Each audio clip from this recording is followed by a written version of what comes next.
The mountain moonshiner of American legend, folklore, and fact, back in the pine woods making corn whiskey, shooting at the revenuers. Well, now he has got a legal and respectable job to do, making alcohol to mix with gasoline to make it go further. He cannot replace the Saudi Arabians, but he might help. Kenley Jones, near Selma, Alabama, has looked into this. Is this as much fun as you used to have? Not hardly. Why not? You don't have to run. Albert Hubbard used to spend a lot of time making moonshine whiskey. He also spent a lot of time running from the law. He's still making corn liquor these days, but now he doesn't have to worry about revenuers. There's a revenue agent looking over his shoulder every time he runs off a batch. What Hubbard is doing is quite legal. He has been hired to help a group of black farmers in Alabama who are converting farm commodities into alcohol, which in turn is mixed with gasoline to produce gasohol, a mixture of between 10 and 30% alcohol and the rest gasoline. The Farmers Cooperative has a federal grant to study the economic advantages of producing gasohol in rural communities. Advantages of gasohol are that it helps to relieve the energy shortage by reducing the amount of oil that has to be imported to make gasoline, that it causes less pollution than gasoline, and that the higher octane of gasohol improves engine performance and mileage.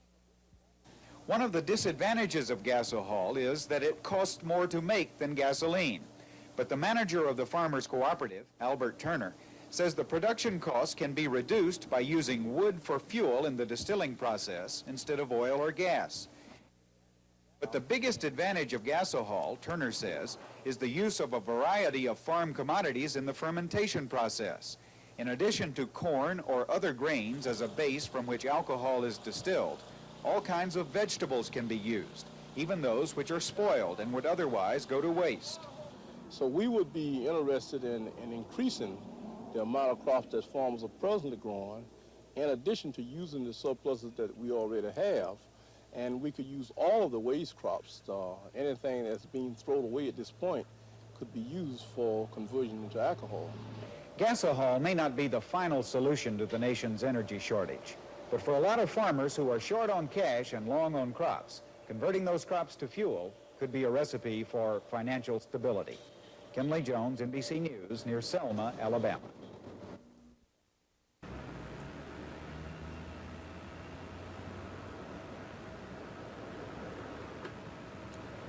Ivy, the defense rested its case at about 11:35 this morning. The trial is now in recess until 1:30. The state having completed its direct testimony yesterday, attorneys for State Treasurer Melba Till Allen this morning began defense of their client. A long list of character witnesses began taking the witness stand at around 10:30. Chief among those was Governor George Wallace. The governor told the court he has known Mrs. Wallace for 12, 13, possibly 14 years, and considered her reputation in her community where she lives and where she works as, quote, good. There were no further questions for Mr. Wallace. Another witness testifying as to the character of the state treasurer was State Auditor Betty Frink, who described Mrs. Allen's reputation as most excellent. The list also included numerous employees from the state auditor's office, the Hope Hull community where Mrs. Allen lives, and other neighboring towns. The general theme of Mrs. Allen's character was described by witnesses as good, very good, and excellent. Clay Baker, a businessman from Tuscumbia, described Mrs. Allen's character as above reproach. Under cross-examination by Montgomery District Attorney Jimmy Evans, Baker testified he was a stockholder in Stars Over Alabama, a resort area in North Alabama where Mrs. Allen is the principal stockholder. Baker said he helped arrange a loan for Stars Over Alabama in the amount of $175,000. Baker also testified that he carried from Montgomery a $100,000 state deposit to the First National Bank of Tuscumbia. The case is expected to go to the jury of 6 men and 6 women this afternoon. If found guilty, Mrs. Allen could receive a 10-year prison term and or a $1,000 fine on both counts. Mrs. Allen is under a 2-count indictment. Reporting live from Montgomery Circuit Court, George Mitchell, WSFA TV News. Well, Norman, we have not discussed that audit among the commissioners at this point.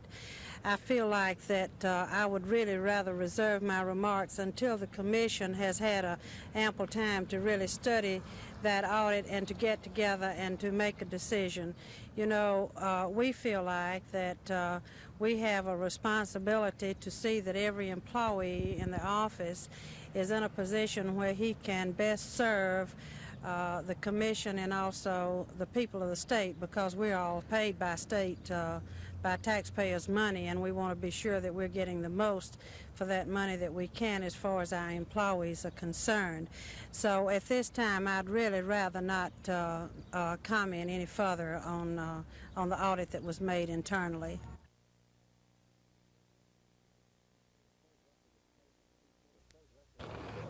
The state rested its case at 2:30 this afternoon after hearing testimony from the president of the American Bank of Geneva. Montgomery Circuit Court Judge Perry Hooper resumed the trial following a 40-minute recess. He told the jury that attorneys needed to take up a number of legal matters, that they would finalize the balance of testimony tomorrow morning beginning at 9 o'clock. Geneva banker H.G. Hayes testified that he had meetings with State Treasurer Melba Till Allen and others to discuss state deposits in his bank. He said he needed the state deposits and that Vance Dyer brought him a deposit of $500,000 after he, Hayes, Mrs. Allen, Louise Nolan, and Vance Dyer met at a Montgomery restaurant. Hayes said that on another occasion, a deposit of $225,000 was made in the Geneva Bank. Hayes also testified that the formation of a corporation to consolidate some loans was also discussed. The prosecution asked Hayes if he would have made a loan of $50,000 to Mrs. Allen had he not expected state deposits. Hayes replied, "No, sir." G. Scott Ray, president of Citizen Bank of Talladega, was the first bank official to testify today. Ray said it was his bank on which a $5,000 check was cashed. It had been signed by Mrs. Allen and cashed by Bonnie Ray Sutton in July and drawn on the National Bank of Commerce in Birmingham, the bank which had previously refused to make a loan of $100,000 to Mrs. Allen. A lengthy list of bankers was expected to testify, a group which grew impatient waiting outside the courtroom. Billy Jordan, attorney for Mrs. Allen, said he expected a lengthy trial. Mrs. Allen is being tried on a 2-count indictment that she deposited state funds in the American Bank of Geneva in exchange for credit or loans. Mrs. Allen is expected to take the stand tomorrow in her own defense when testimony resumes at 9 o'clock. Reporting from Montgomery Circuit Court, George Mitchell, WSFA TV News.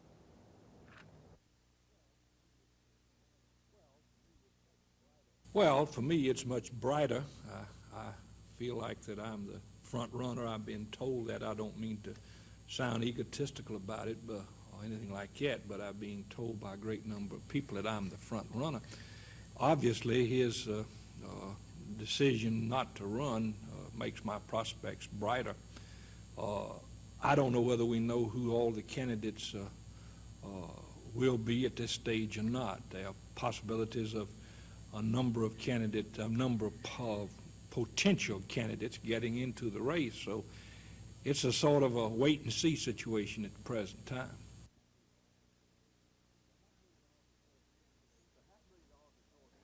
The $500,000 facility will be the central laboratory for all state health department environmental programs. That includes the State Air Pollution Control Commission, the Alabama Water Improvement Commission, public water supplies, radiological health, solid waste, and vector control, as well as all county health departments in the state. The lab will deal only with chemical testing rather than biological testing. With more than 100 people watching on, the state health officer, Dr. Ira Myers, said the dedication of the new lab marked a great accomplishment for the state, since never before has there been such a centralized laboratory available to so many health organizations. The director of the lab is Dr. John Reiner, who explained the need for such a large facility. Well, the number of environmental programs, as you know, are increasing, both because of federal legislation as well as state legislation, which results from citizen demand for knowing more about their environmental quality, and it takes a considerable amount of space to house the necessary equipment and staff to handle those analyses. Governor Wallace was to have cut the ribbon officially opening the lab, but due to a prior commitment, Wallace was unable to attend. This is Dave Rickey, WSFA TV News, reporting from the new State Health Administration Laboratory on Federal Drive.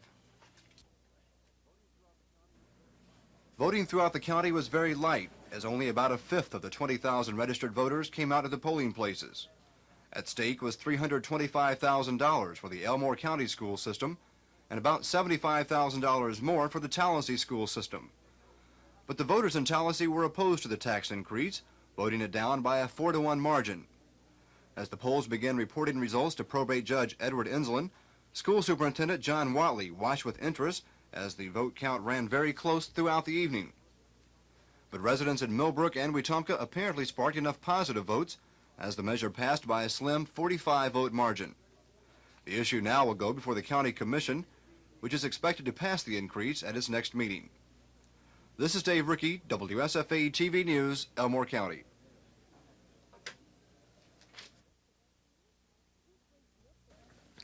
Decreased milk production will cause the Department of Agriculture to purchase fewer dairy products this year in order to stabilize supply and demand. Although figures for Alabama are not complete, indicators show milk production for the past 2 months has leveled off and is steadily increasing. Well, of course, this time of the year nationally, milk production does drop off due to the seasonal decline in sales, which dairymen nationally try to offset those declining sales by diminishing their production. Of course, Alabama, even though its production is less this year, in April of this year compared to last year, it is increasing over the previous first of the year months. Alabama is not under a federal milk marketing order, but prices in surrounding states put indirect pressure on the Alabama Dairy Commission to keep prices in line with other areas. The commission on tomorrow will be holding their meeting to set a date for a hearing. Of course, they've been petitioned by the Alabama farmers as well as the Alabama processing plants to hold a hearing to analyze and to look at the pricing situation here in the state. And they will be setting a date tomorrow, which I would say would probably in late June or July before they would have a hearing. Do the farmers feel that they need a price increase? Yes, then in their petition they have indicated that a price increase would be necessary for them to meet the competition from the competitive prices around in other states, as well as their rising production costs. Janet May, WSFA TV News. The new equipment is expected to help local police tighten up enforcement of traffic codes in the city. Captain L.D. Garner says the new aids will be valuable assets to the department's war on drunk drivers and speeders. For example, we've bought a new gas chromatograph in toximeter that reduces the time that it takes to give that test. Also, we've bought some videotaping equipment that we plan to use to tape the DWI suspects as they're being tested on the gas chromatograph.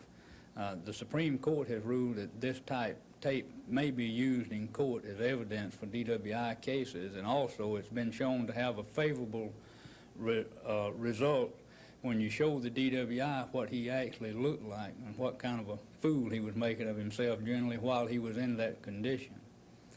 Also, we've purchased some new radar equipment. We have 12 custom moving type radar units that have been delivered already, and 5 handheld radar units. We need to be in more than one place at a time in order to effectively reduce our speeding problem.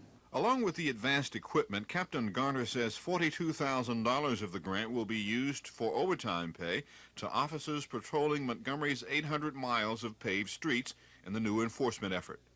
This is Norman Lumpkin, WSFA TV News reporting. More than 30 city and county workers will begin the month-long process the 1st of July. The census will be on a door-to-door basis, and school board officials say all measures will be taken to ensure the people involved in the count are properly identified. Assistant School Superintendent Lloyd Garnier says the procedure is very similar to that used by the federal census, which is taken every 10 years. But one factor to be taken under consideration is the month in which the census is taken. Many families are on vacation in July, but Garnier says there is a very good reason for a July census. It's a traditional law that's been on the books for over 50 years, and some groups have sought to get the month changed, but the law remains the month of July. I imagine when the law was written, we didn't have as many people taking vacation, and July was the best time for it. Hopefully, it will change eventually, but we do get about 90% of the person's canvass during the month of July. But it is the law. That's the reason it's during the month of July. In 1974, the county census indicated there were a little more than 34,000 students in the system. Garnier says he predicts an increase of about 10% this year. This is Dave Rickey, WSFA TV News reporting. Willadine Harris got a relatively late start in basketball. She didn't start playing the game until she was an 11th grader, but it didn't take her long to catch on. As a high school senior in Detroit, Harris began to take the game seriously, and some college coaches began to take some serious looks at Willadine Harris. But she chose Alabama State University, largely because her mother is a native Alabamian. And after 3 years, opponents of ASU know what Harris can do. Last season, she averaged 20 points and 19 rebounds per game for the Lady Hornets. Now she has a chance to show the rest of the world what she can do. Harris is a member of the United States national women's basketball team. 260 women tried out for the team 2 weeks ago. Only 12 were selected. The United States team will play against some of the finest women's players in the world, but Willadine Harris says she's ready. Too many people don't have the chance to make a team, and I put all I could into it, and I made it. I'm very happy that I made the team. Were the tryouts pretty rough? Yes, that was the best competition I ran across since I've been playing basketball. I've been playing somewhat like 5 years. And they had people from most of the big schools like Delta State, Immaculata, UCLA, Southern Cal. But I felt I could do it. Well, you certainly did. How about at the international competition? A little bit nervous looking forward to that? I'm not nervous yet, but I feel when I get over there I will be a little nervous, but I can deal with it. Harris will leave Monday morning for California in 2 weeks of training.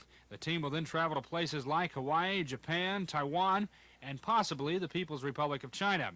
Harris hopes this will be a stepping stone to the 1980 U.S. Olympic team. After that, she hopes to give the newly formed Women's Professional Basketball League a try, but if that doesn't work out, she hopes to combine her college major, business administration, with a coaching job somewhere. Dan O'Brien, WSFA TV Sports.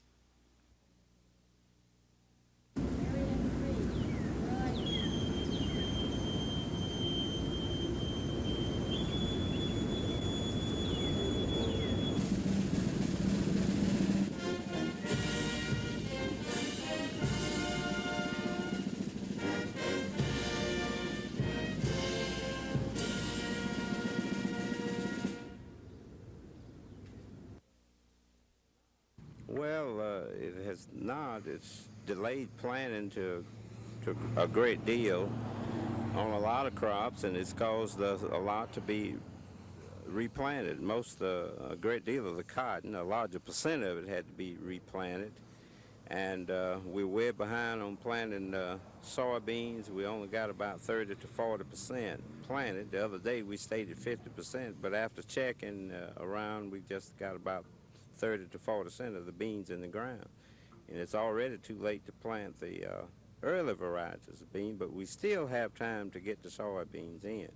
Corn, some of it, the rain has destroyed some of the stands, and some of the corn still in the bag that never did get planted. And because some of the farmers said they're going to plant it, but it's getting a little late to plant corn.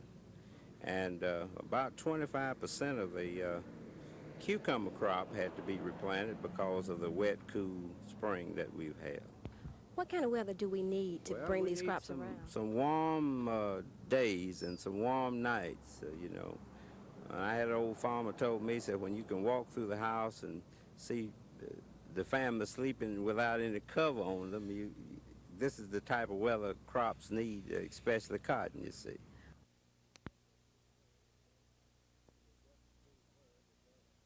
We have just received word, the governor has, from Secretary of Transportation Brock Adams, that Alabama's compliance in regard to truck weight laws was appropriate, that we had shown good faith efforts in our work. We had actually, while we had weighed only 11,000 vehicles, the Alabama Highway Department and Department of Public Safety had checked in excess of 90,000 vehicles. So we had really made a lot more effort than we had shown in certifications that had been presented to the federal government. At the hearing in April, we said that we would go beyond what we had been doing in an effort to better our program, and these included legislative items, administrative things that we would try to work out between the Alabama Highway Department and Department of Public Safety, and purchase of some equipment that might help us out in the program. The Alabama Highway Department and Department of Public Safety have cooperated in this effort all along, and there's been a real good relationship between the two departments, and Major Fuqua and Sergeant Applin went with us to Washington and made an effective presentation at that time.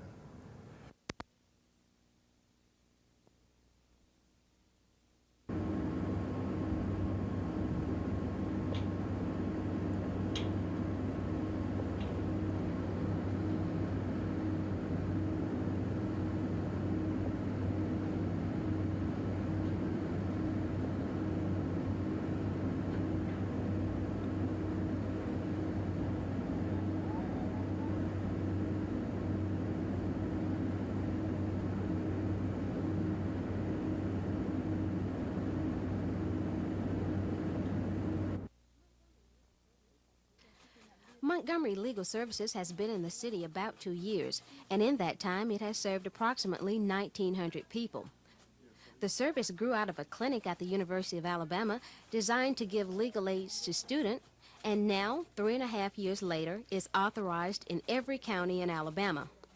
Kenneth Shinbog, a staff attorney, explains what services are provided by MLS. What we provide here is services for the low-income individual who has a civil problem and that is non-fee generating. These can run the gamut from family law problems to consumer problems, debtor-creditor problems, just any type problem which a low-income individual which a low-income individual has. As you may know, the low-income individual has a serious problem, legal problems, as any other person. How are these people referred to you? Well, basically, they have to go first to the local county Department of Pensions and Securities, and there the workers, they check out what their income is, and at that time they certify them to us for legal services. Montgomery Legal Services works in cooperation with the Montgomery County Bar Association, and according to Harry Perdue, the relationship has been excellent. We felt like there was a definite need here in Montgomery County, Alabama, for Montgomery Legal Services, that there were many clients in this area that needed free representation, which was not provided at the time by the Montgomery County Bar Association. And since we felt there was a need, we encouraged them to come into this county. And we signed a contract with them, and our relationship has been excellent up to this time. In the midst of the controversy in the legal profession, citizens in the surrounding Montgomery area can say they have legal services that serves all the people. Janet May, WSFA, TV News.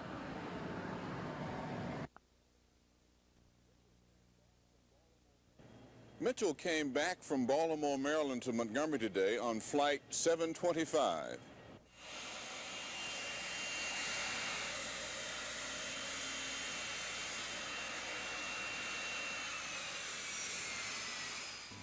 Mitchell was a few pounds lighter than when he left 5 months ago. The 64-year-old former Attorney General negotiated the steps leading from the airliner on crutches. He was accompanied by his son, Jack. Mitchell had undergone surgery for a weakened abdominal artery and an arthritic hip. The former Nixon administration official was tight-lipped about how he felt. How long do you think you'll be here? Jack, do you want to answer this man's questions? How's your father feeling? Well, he looks pretty good. Looks pretty good. Has he lost any weight? Looks like he's lost a few pounds. I don't know. You'd have to ask him, and he won't answer. Tell me. He looks good. Mr. Mitchell, do you know how much longer you'll be here? I haven't any idea. You think the parole commission will let you go in the next month? I haven't any idea.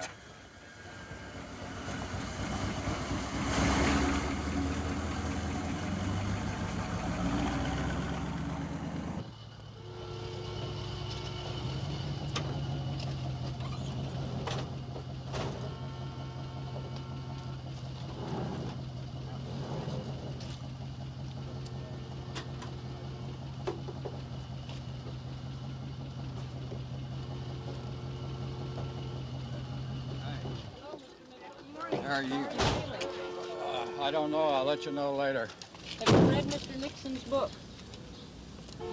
Sir? Have you read Mr. Nixon's book, sir? Hello. Mr. Mitchell, when do you expect to be released on parole?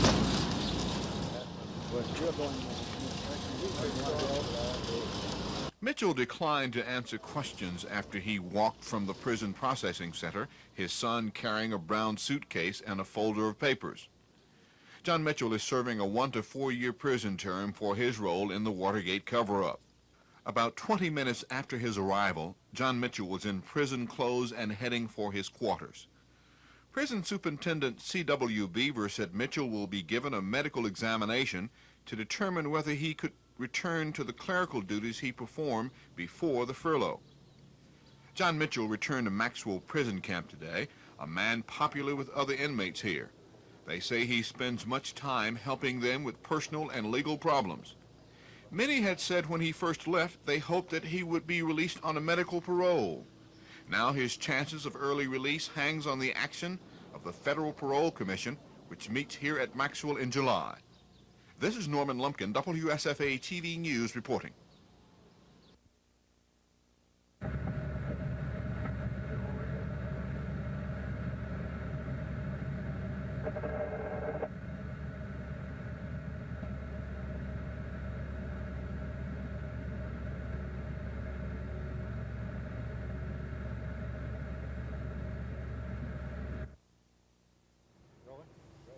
What is your name? Eugene Perriman. You're a lucky man. What happened here? I was just riding along and it started backfiring. I made the mufflers off of it, and when I looked out, I just saw just fire steaming all through the cab, and I just jumped out. I made out running about 40 miles an hour. What was that? Was there a lot of gas in the truck? Yeah, I just put about 46 gallons in, and I think that's what just blew up on it. Did you have a full load of somebody's furniture in there? Right. I had loaded up in Greensboro going to North Carolina. And you jumped out, what, back a couple hundred yards back here? Right, back up there, the first fire up the road up there. Flames were already coming off the truck? Right. Are you injured? Well, I hurt my leg a little when I jumped out, but sort of bothered me a little bit. I believe it'll be okay. How fast were you going when you noticed the fire? About 55 or 60 miles an hour. How fast were you going when you jumped? About 40. Have you ever been involved in an accident like that before? No, it's the first one. Hope it'd be the last or two. In a hearing before Circuit Judge Joseph Phelps, the program's director, Shirley Werner, said 94 prisoners were released after they were determined to be good risks that they would show up for trial. The release decisions were made by judges after Werner investigated the persons. Sonny Kyle Livingston's ABC Bunding Company is charging that the 94 persons may have been customers for his service, but that the release project took business away from him. One witness, Linda Smith, said she'd used ABC Bunding Company once and had to give the firm her television set until a $75 bond was paid. Smith said she was later released under the ROR program. Another witness, released under the program, a $40 a week domestic worker, said she couldn't afford a bunding company. ABC Bunding Company contended that a 1965 auto owned by her could have been used as collateral for a bond. ABC sued the county commission, Judge Randall Thomas, the county sheriff, and the city council. Judge Phelps has asked both sides to file briefs in the case Thursday. In discussing the hearing today, some courthouse observers say if ABC Bunding Company wins this lawsuit, there is the chance that persons charged with nonviolent crimes could end up in jail cells with those charged with murder and other violent crimes. They add that there is the possibility that overcrowded conditions could occur here in the Montgomery County Courthouse if the release on recognizance program is done away with. This is Norman Lumpkin, WSFA TV News at the Montgomery County Courthouse.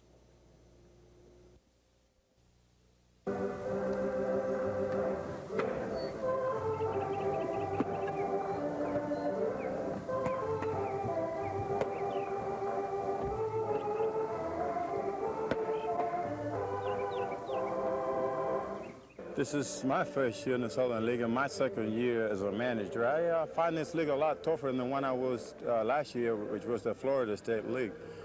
The trips, the bus rides are longer here, and it's a lot harder. And our ball club is a young ball club, and we are making adjustments, I hope. Right now, we lose. We're in a losing streak, and but I believe this is a very strong league. There's a lot of shoe-in Major League prospects. I was kind of about 25 or 30 already. This is very good brand of baseball. Is a Major League manager your goal in baseball?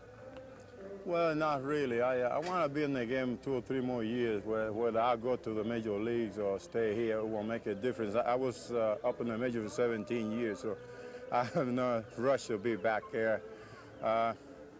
I will retire from the game eventually, so I don't really want to even think about the major league in the next 2 or 3 years. No way. What was your biggest thrill when you were playing in the major leagues?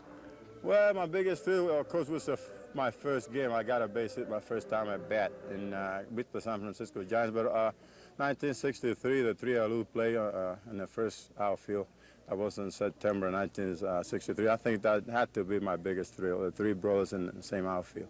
What are your brothers doing now? Are they still in the game? Jesus is with Houston, and Matt is retired. He's a sporting good businessman over there in the Dominican Republic.